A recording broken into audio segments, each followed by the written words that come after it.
Hey guys, it's McKay Mondays. Today's the day I show you the legendary new consoles that have come out in the last 2 weeks. Oh boy, here we go. But seriously, I'm not very impressed. So let's just kind of go right into it. PlayStation 4 is this lovely little sleek design. It looks very nice. It's very cool, very sleek, very slim or whatever. I think the PlayStation 4 will do very well in the future. However, its launch was very poor. So the PlayStation 4 controller is pretty nice. It's just, it's a little bit wider than the other controllers, so your thumbs don't bump together when you're using it. It's got a touchpad and a button right here in the center, and then it's got the 2 start buttons right up here on these parts right here pointing at them.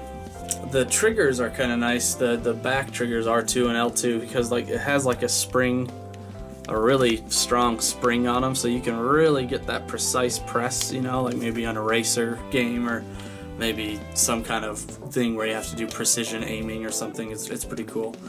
But yeah, it's a nice controller. It feels really good in your hand. It's really light, and it's just a good controller. I think it's probably the best one I've felt since the Xbox 360's controller. So, I was saying before, I think that the PlayStation will have a better future than the Xbox One. I think that Microsoft is losing all of their exclusives, and Sony is starting to sweep them up. Honestly, we'll just have to wait and see what happens. So moving on to the next big item, which is literally quite gigantic. It is the Xbox One.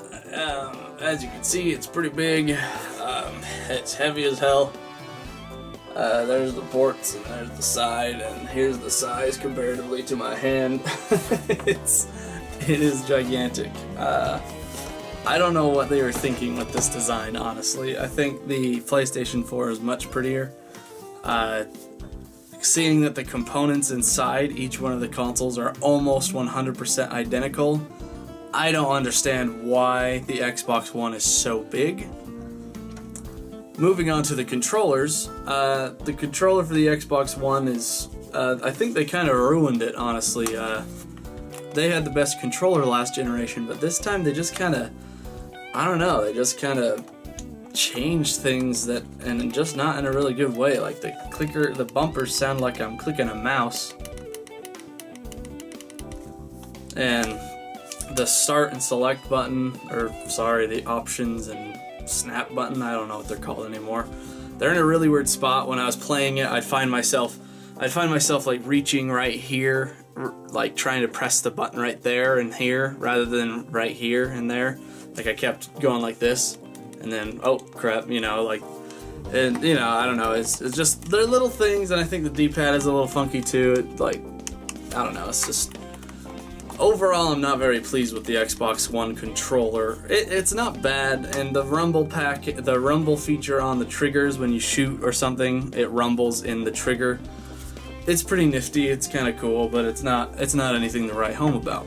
So now that I've talked about all of that, let's talk about the launch titles. The PlayStation 4 wins on design. Both the console and the controller are really good. However, they lose on launch titles completely. No doubt about it. There's Knack and Killzone, and that was it.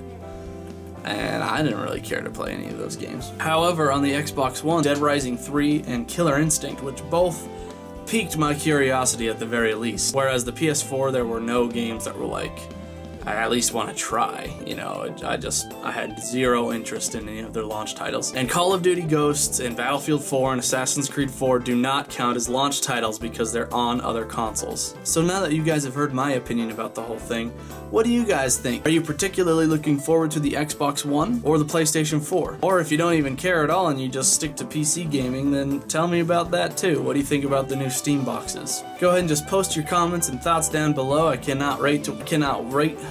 Go ahead and post your comments and thoughts down below. I cannot wait to read them and respond to them and whatever you need to do to them. And of course, thank you so much for watching, guys. I love you to death, and I will see you next Monday.